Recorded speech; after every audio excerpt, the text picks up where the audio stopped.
All right, everybody, we're live right now. I'm going to call this meeting to order. Thank you all for joining us. Welcome back to Tracklandia. This is Brewery Tour Stop number 5 at Great Notion, the pop-up beer garden here on Division. It's a great summer spot, and God, this weather is ridiculous. Fauble's sitting here to my left. Scott Fauble, ladies and gentlemen, just the first American in the Boston Marathon this past week. Let's give him a round of applause. Thank you, guys. Thank you all so much for coming. Thank you, Great Notion, for hosting us. And thanks, Jeff, for inviting me. And Tracklandia, obviously. Yeah, this is Portland's Big Papí coming back from Boston here with another ring. Yeah, I guess. Third time. First American. How was number 3 for you? It was good. I mean, it was, I would like to finish higher than 7th, but, I haven't lost to an American in a marathon in over a year, so I'll take it. Goals. Yeah. Hashtag goals there. Yeah, thanks. We're going to get a few housekeeping notes before we continue this interview here, so hang tight there. Quick disclaimer, which I didn't realize had hit me, but I've had a 7 and a 10% beer, so this might get a little loose. Wait, what are you drinking there? What are you drinking? This is it's on the menu. It has dank, and it starts with an M, and I don't remember exactly what it. Marius Dankster. It's 10% alcohol, so enjoy, folks. And you knew that going in, so this is all your fault, Fobs. I'm drinking the double papaya shake, which is a 9%er here, and extremely tasty. The mouth of the can is facing this way, but I'm going to show you the label here on screen there. You got an elf sipping something out of a claw hop bag there. Back to the housekeeping notes before we go forward. Portland Track Festival, Mount Hood Community College this year, June 3rd and 4th. Everybody be there. This is Portland's pinnacle track event, and Tate Shenbein, the meet director, this is Portland Track Festival weather that we're having right now. 76 degrees here in the Rose City, and everybody's out and about. We got a good crowd here. We also have the Rose City Mile plus Stumptown at Jesuit High School, June 24th, in partnership with the Rose City Track Club. And that one, you'll want to look for more information on that pretty soon, but it's going to be a stellar event, as always. The Trackland crew will be down in LA this next week. We'll be broadcasting the Track Fest down at Mount Sac, so be sure to tune in. You can buy your pay-per-view tickets for $5.99 at trackland.com. $4 of that ticket goes straight into the prize purse, so you are funding the prize for the athletes that are competing. As always, all right. I think that, pre-classic, September 16th and 17th. We're going to get a bandwagon going down to Eugene from here, so get your station wagons ready with your wood-paneled siding, because we're going to be rolling down I-5 to Eugene and packing that stadium. Also a football weekend, too, so maybe we'll catch a game. All right, let's get back. We got Fobs here. Like we said, 3-time 7th-place finisher, 777 jackpot, first American, all 3 times.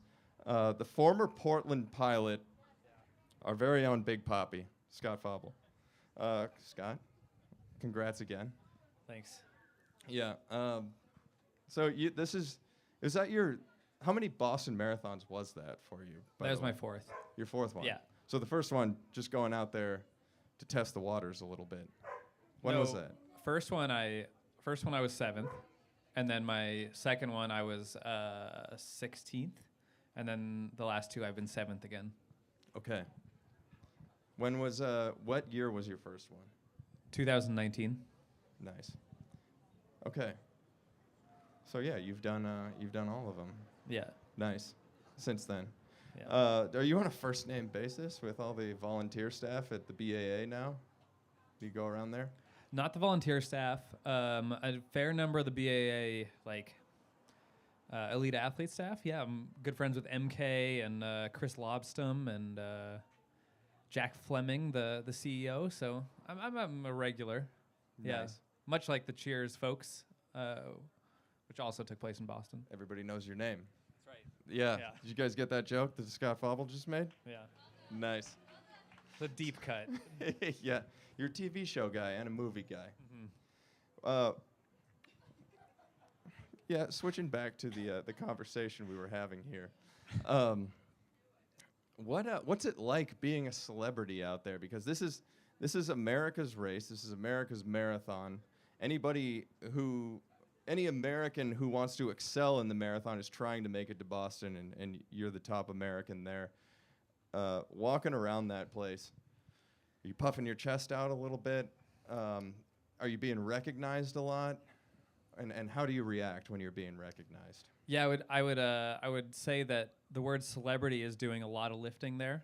I've always said, I'm very like situationally famous, with like the emphasis on the situationally, not the very. Like I'm only really recognizable at like Boylston or like on a couple weekends in Eugene, or maybe as I'm walking up to the trailhead at Leif Erikson. But like other than that, it's like I don't have a problem getting groceries at Target, if that's what you're asking. No, I mean, you get noticed on when you're running on the Charles, but I appreciate it. I will never not think that it's kind of like odd and strange and probably not deserve it that I get recognized and that people like look up to me. I appreciate it very much, but I don't necessarily like understand it. I feel very normal. Well, that's good. I appreciate that you're a down-to-earth guy still, even with all of your amazing success and bloated resume. Do you have a go-to kind of like acknowledgement, or does it always catch you off guard when somebody just, Fobs, hey, go get him? Okay. Sup? It's good. It's practiced, tried and true. Nice. Well, let's get into the weekend a little bit here. Let's go inside a marathon here, if you will, which is also Scott Fauble's book. Pick that up on the shelves. I think it's at Powell's. Amazon. Yeah. Pick it up on Amazon, and then pick everything else up at Powell's. Inside a marathon here. When you touch down in Boston, you must have everything fine-tuned now. Where do you stay? What's your plan? Where do you eat going into the race, and then like what's your routine going in? We touch down to Boston Logan on Thursday usually, and get a shuttle over to the Fairmont Copley, which is really close to the finish line. It's a wonderful hotel. It's where the Belgium scenes in The Equalizer 2 were filmed. So if anyone's familiar with that movie, it's huge. It's like one or two scenes in a movie not many people have seen. So I haven't seen. It's a great reference, Scott. Good work. And then do my runs or whatever on the Charles, and grab a couple meals at Cava or Sweet Green, and maybe a burrito at Chipotle, and that's kind of the move. Morning of, do they have? I mean, I've never run a marathon, and I guess that makes me not a marathoner. But do they have a bus that takes you out there? Are you in a private car? Being driven out to the start line, because this is a point-to-point marathon. Yes. From Hopkinton down to Boston. No, all the elite athletes have to get their own Uber, actually. And not many people know that, but you have to get your own Uber out to Hopkinton. Really? No, there's a bus. What do you think? I mean, I'm here. I'm putting all my cards on the table and just wanting you to be straight with me, Fox. Yeah. No, they put you on a bus and you go out there, and in the previous years you hang out in a little Korean church until it's time to go to the start line, and this year they had some tents. I don't know what was up with the Korean church, but yeah. How's the porta potty situation at the start line there? Well, typically at the Korean church it's like a real bathroom. Really? It's huge. Rarely seen at start lines, but this year they had more than enough porta potties. You love it, Really attention to detail. Those folks at the BAA. Huge. I mean, as most runners know, whenever you see one out there, even if I don't have to use it, if I'm out on a run and I see one on the street, you just kind of point at it and be like, yeah, thank you for your service. Thanks for being there. Let's get into the race itself a little bit. The pace got out pretty hot. So what was your goal here? I know, like, for a lot of people, these big races are very pace oriented, and they're trying to hit a certain pace in order to stack the miles and get their finishing time that they want. but you're playing a slightly different game here where you're going for placing.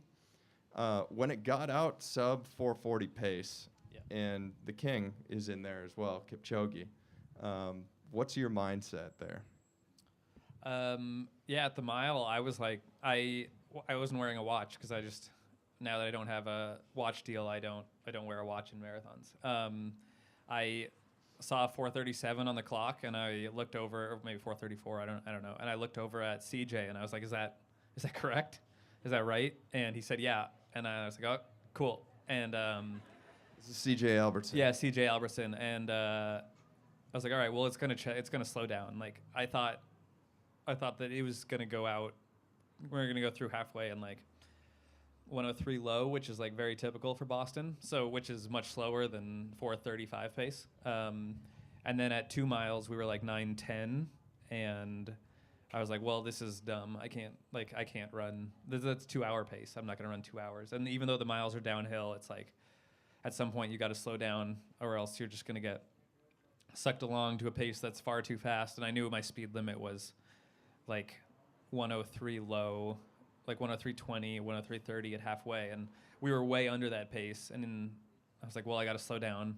And I had a little conversation with CJ, and I was like, hey man, like we're too fast, right? And he was like, yeah, I think I'm gonna check off. And I was like, yeah, me too. And then he said, I'm gonna check off at 4. I was like, okay, why don't you just check off now?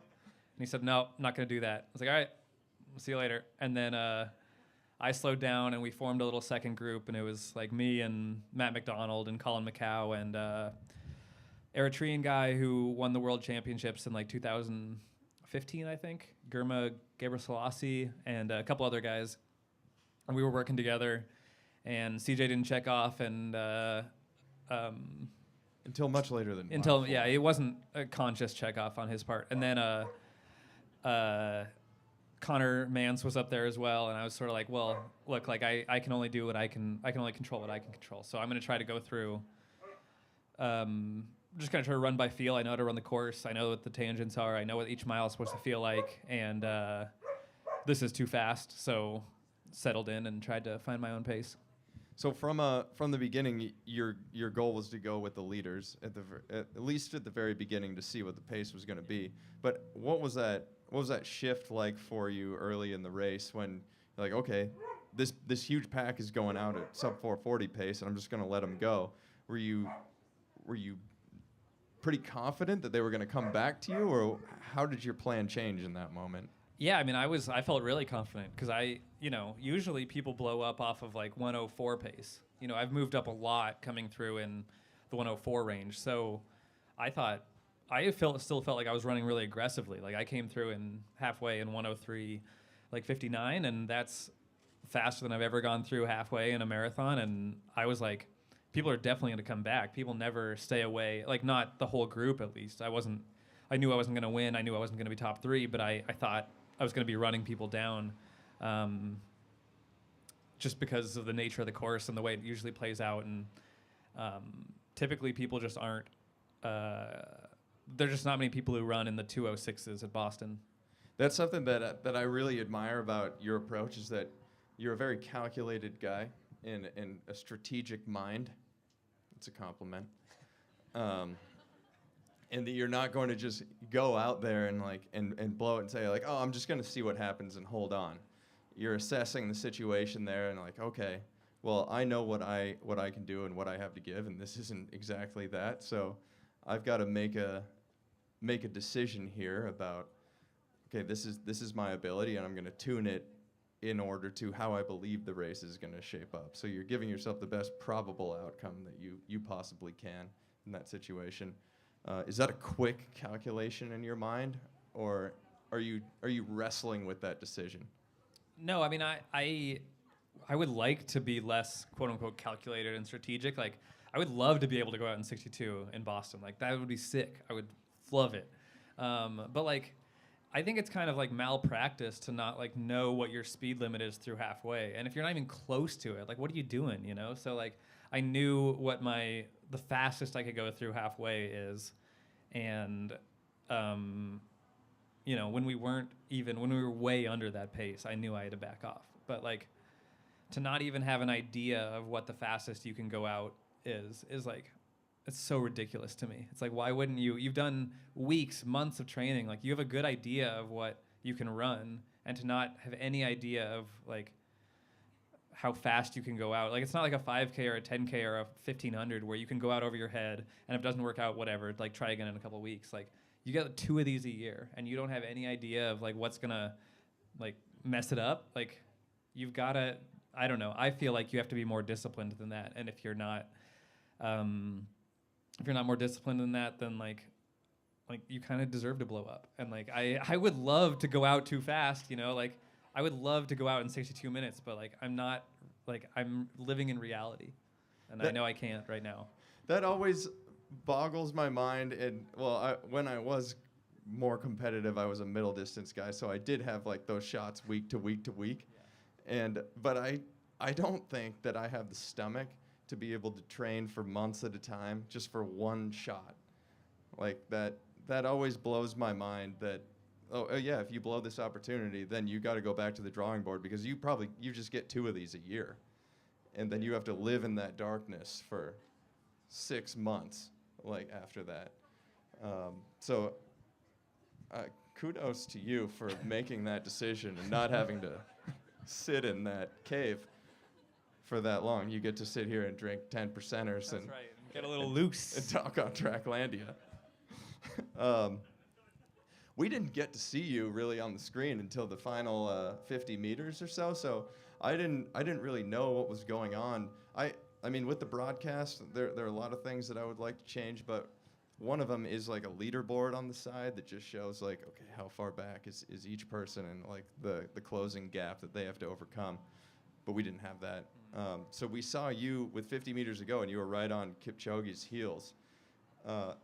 When did you start picking people off who were falling off that front pack, and what were you thinking as that happened? What was your mantra? Well, I didn't start passing people until really late in the race. Like, we caught one guy at like 9, and then I caught CJ in the like 21 range, or 20-ish range maybe, and then caught one guy at like 23, and then I think I was like 11th place until a mile to go, and then we started catching people. And then in the last mile, I caught Mance, I caught Albert Carrier, and then I beat out the French guy I was been battling with for a number of miles. So it was like a little frustrating to like not catch people earlier. Like, in the past, when I've had to come from behind, it's like you like catch someone and you're moving forward and you can gain momentum and you're kind of eating up ground on people, and you can see people strung out down Beacon Street. And it was like, where is everyone? Like, this is wild. Like, I can't believe that I'm not higher up, even though I still felt like I was running a pretty good race. And then that last, I was just like, you know, at like 13, when I didn't know how far up the road the leaders were. I didn't know like what was going on up there. And I was just like, I'm going to try as hard as I can. Like, that's all I can do is try as hard as I can the whole way. And like, if that's 11th, whatever, you know, if that's 17th, like all I can do, I tried, you know, and. So this is kind of a resignation. Well, no, it's a deal.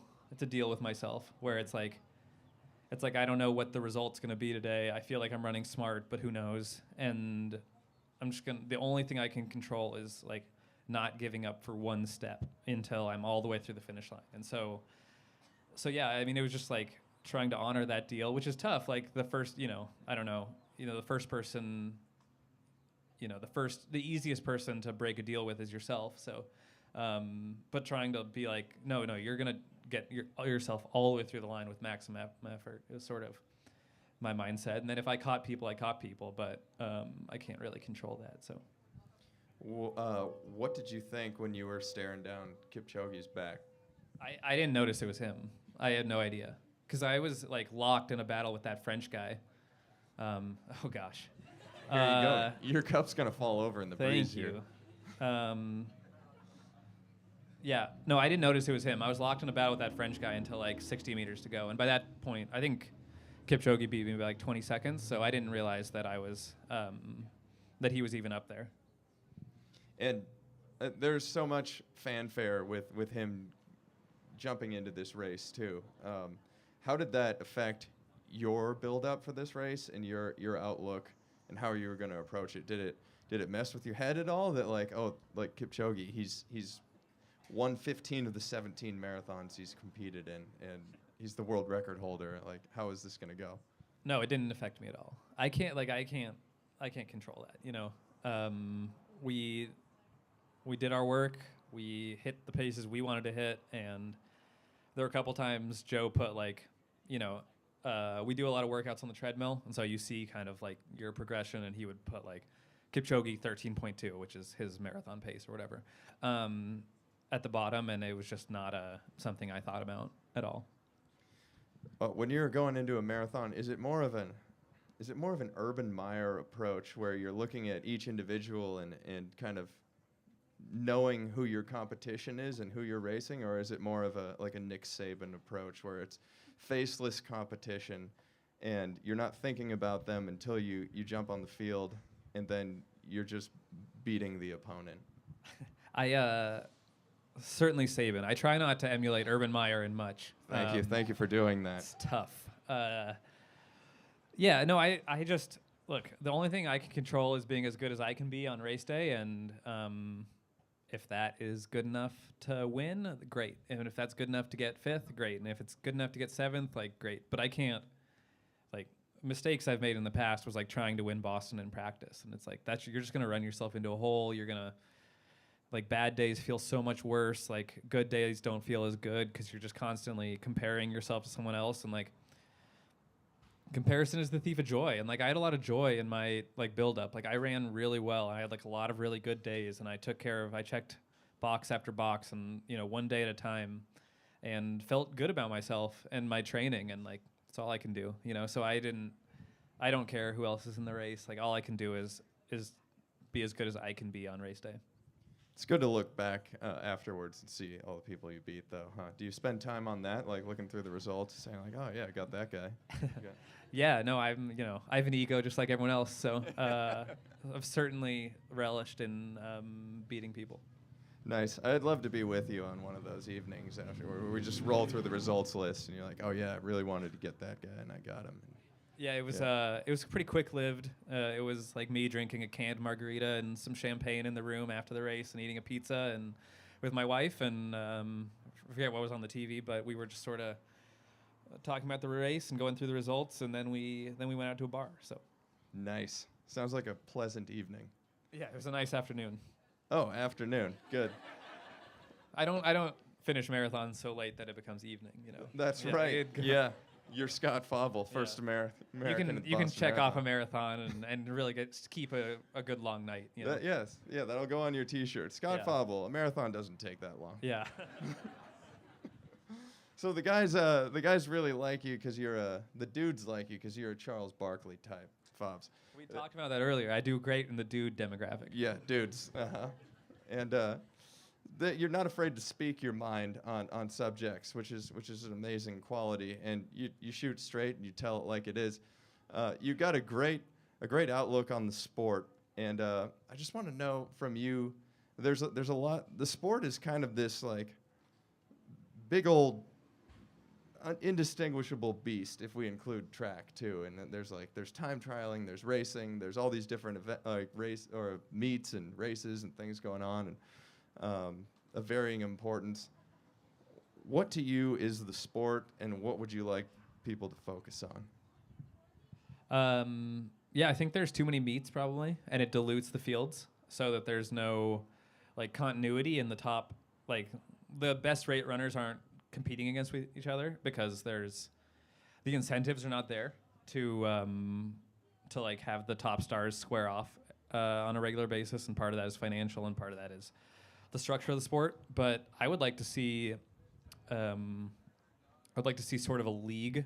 Maybe it could be named after some sort of like large important gem, and that's sort of like, oh, I see where you're going. And that should be maybe placed in like the utmost importance, and maybe we could get rid of this silly like alternate championship, and it could all just be like a league that ends in some sort of great culmination, and maybe the winner could get like a large trophy with the gem that the thing is named after on the top of it, instead of like 7 different top performers over the course of the year based on various metrics and times. I like that. I like that idea a lot. Yeah. I think there's something in it. Maybe we could call it like the Platinum League or something like that. Yeah, it has a nice ring to it. Yeah. Like It could go all over Europe. Yeah, like a stone that goes in another ring. Yeah, rubies maybe. Yeah, that's a good one too. Yeah, something like that. We'll add the Portland Track Festival into that. Of course, yeah. Stoned League. Yeah. Yeah, one of these days. I've got a concept for you then that I want to run by you and get your thoughts on. So, what if, like, say there are 6 world majors for marathons? What if we space them out throughout the year, and every top competitor had to run all of them, and you got your prize money if you ran all of them, and there was a series champion too for the lowest combined score lowest place through all of them, combined placing. So, I mean, you take a look at the schedule and there's strategy involved. This is you as a racer and a strategist, because you're like, okay, this course favors me. I'm going to go for it here, but maybe here I just kind of run this more tempo pace and like try and finish in that 15 to 20 range. What do you think about that? I think you're overthinking it a little bit. Because I think no matter what the schedule was, people would just peak for the last one. Oh, okay. Well, but because running a marathon after you've run a marathon like kind of sucks. Yeah. So like I think people would just try to run the last one, the fastest. I mean, all the top guys would, and then the last one would also be the worst because everyone was tired. Oh. Well, we'll figure this out. We'll tune it a little bit so that it works. Yeah.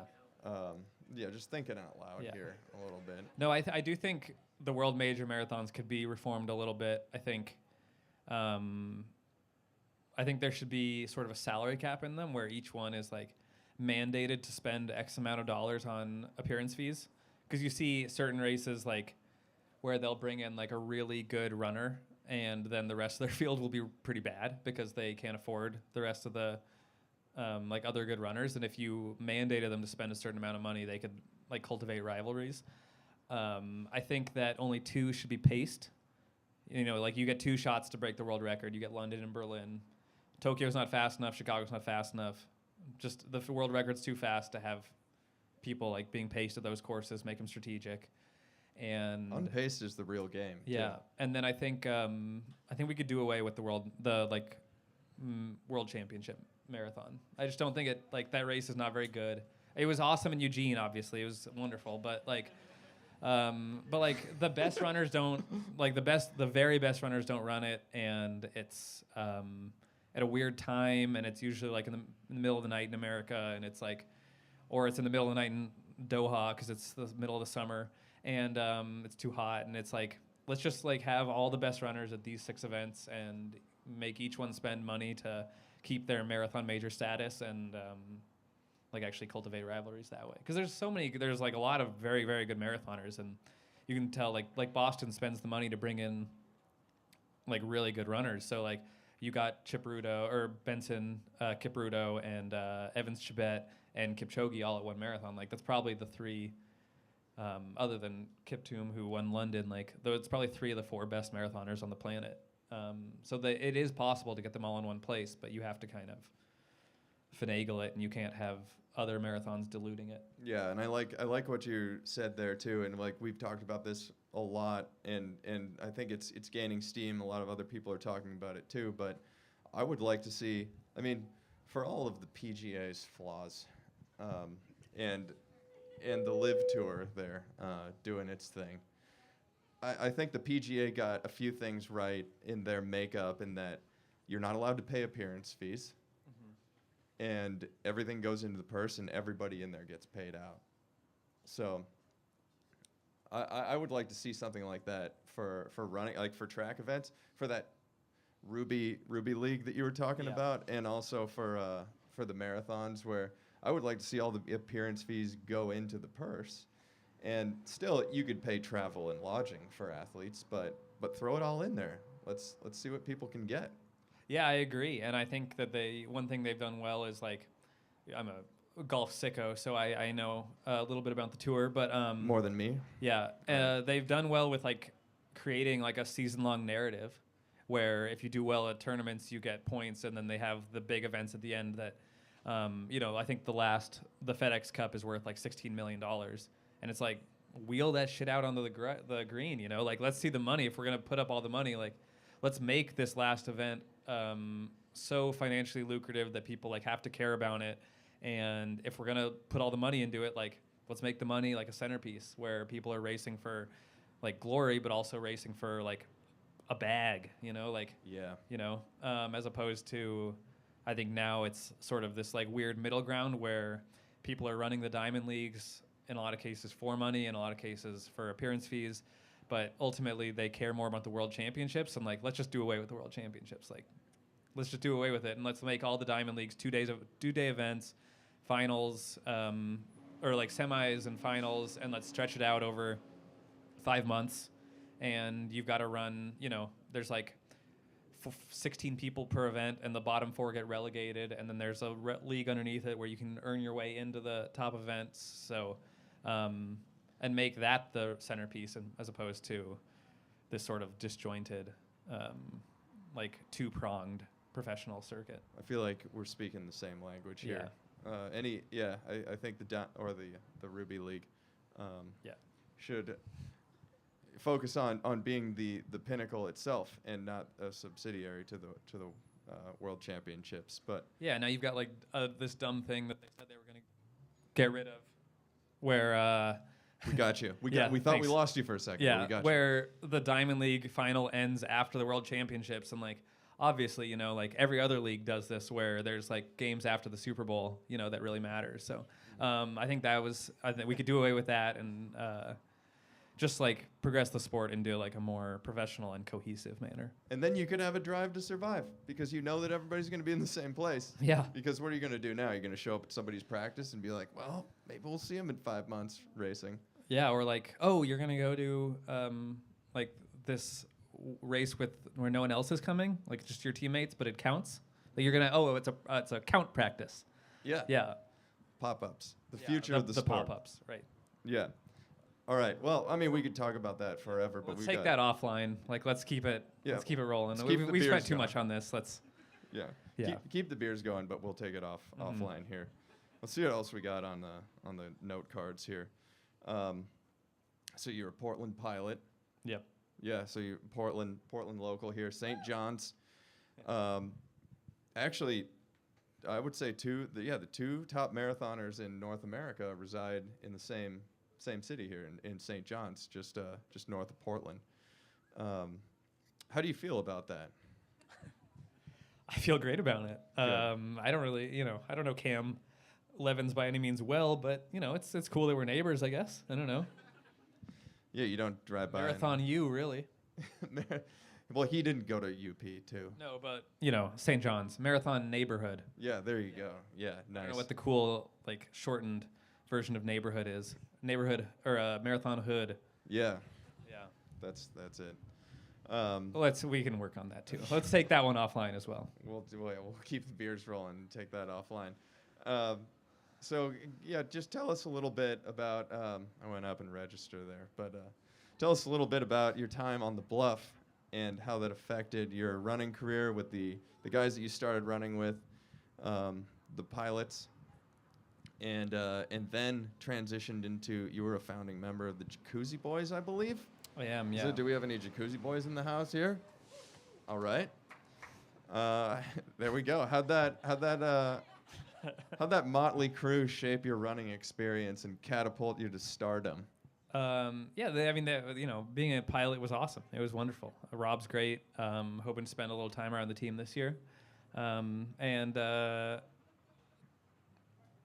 Wouldn't be the same athlete I am now without the pilots. About joining the JBAC, we went to the Club Cross Championships out in Bend in 2012, 2013. Terrible yes. race, yeah. Yeah, it was a rough day for everyone.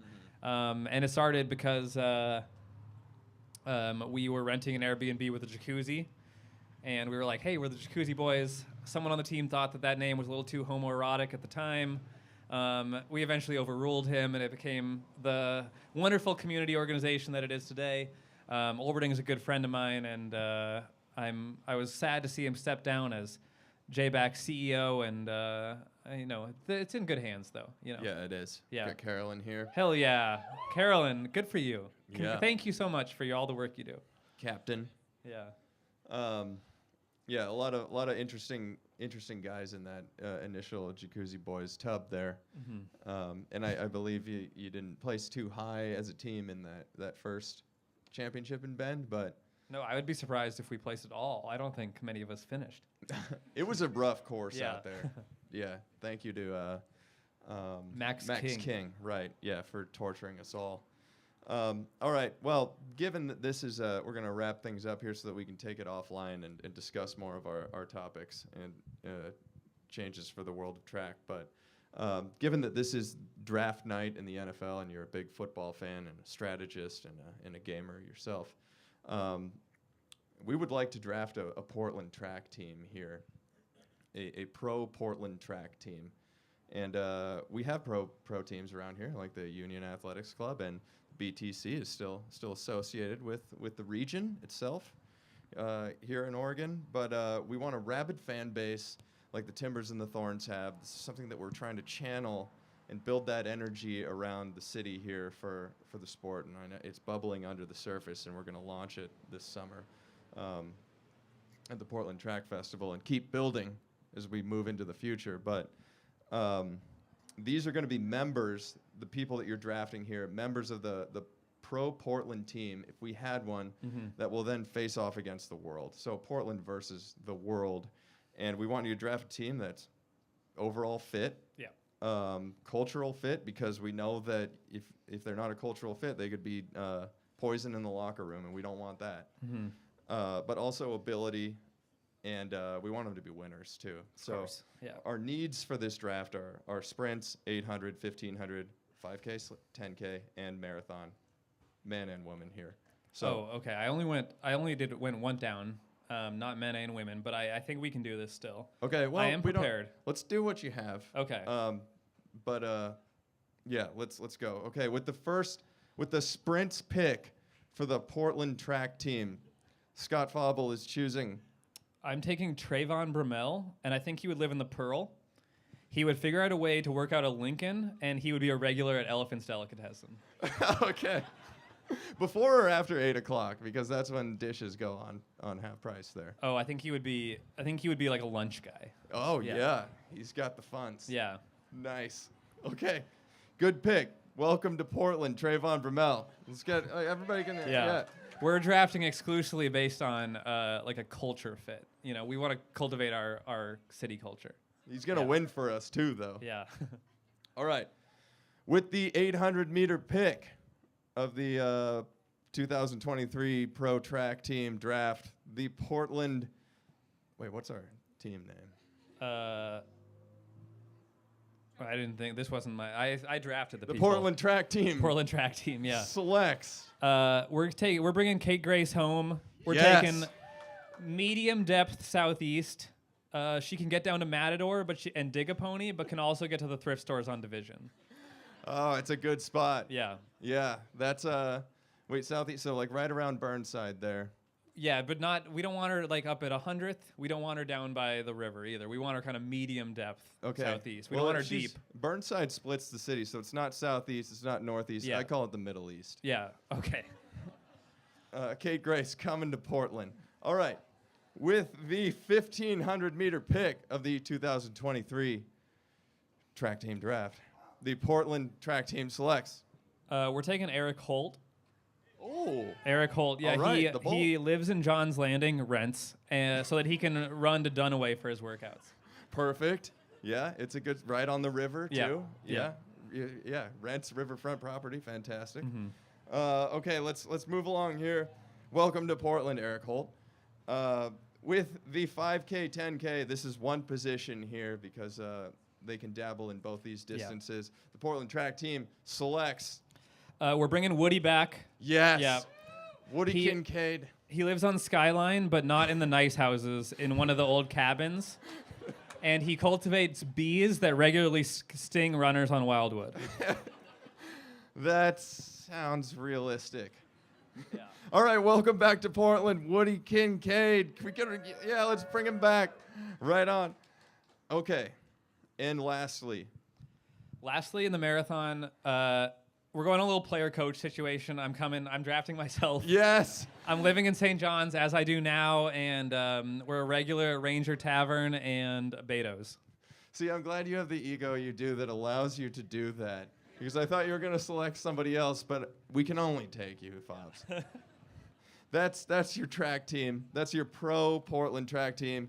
We'll cheer for them wherever they go and whoever they race. Maybe not the pop-ups, yeah. but on the Ruby League tour. All right, I think that's it for me. We have some questions actually. Let me pull out my phone. Questions from the audience. Oh, great. Let's get these in. We got some in the DMs here. What were some of the biggest training mistakes you made as a young marathoner that you've since honed as one of the greatest American marathoners? Scott Fauble. I think greatest marathoners is doing a lot of work there, but Not my words. Yeah. I was probably training too hard. I think I'm doing a better job of like coming into the race feeling good and not feeling like I absolutely just need to get to the taper. So I've dialed back, and then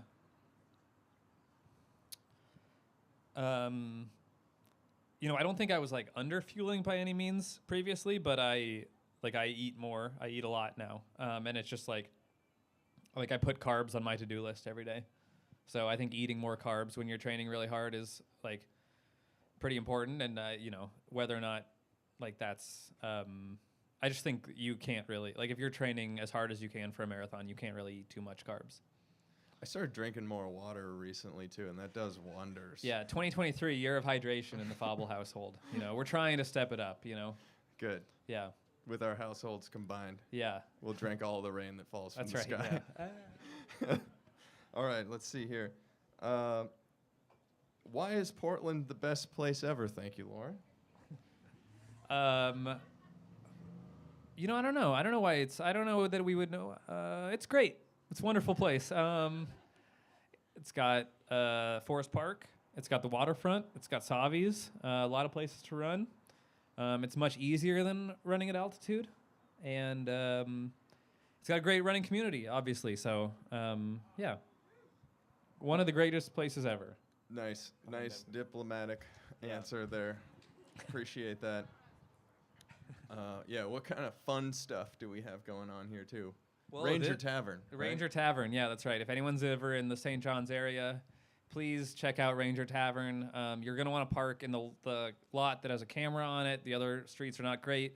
You won't be served the right order, and your bill will be like pretty amorphous. But you just need to roll with it. It's a lot of fun. I took Jeff there one time. We had a great time. Yeah, I think I got 2 beers and a large fries for like $6. Yeah. That was the bill. Yeah, and it could have been 24, and it's just sort of the day you get there. How organized is the bartender?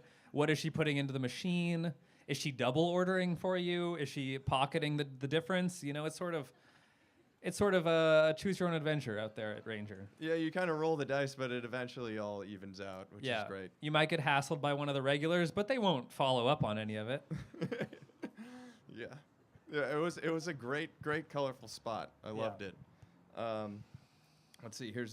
This says no question, just amazing top 10 repeat, and I guess can I have your singlet? No. That's a hard no, but thank you. I think I know that guy. He's in my DMs a lot, and he's been blocked. So I don't care that you're paying great price. I only got a couple of them. So. All right. Well, we'll see if we can get you a different one from the stash. But yeah, that's it for me, and I think from the group. But Fauble, do you have any questions for me before we leave? Yeah, Jeff. How dare you? All right. Thank you all for coming out. We'll be back next time. Thank you to Great Notion. Thank you to the Portland community. Thank you to Scott Fauble. We're out.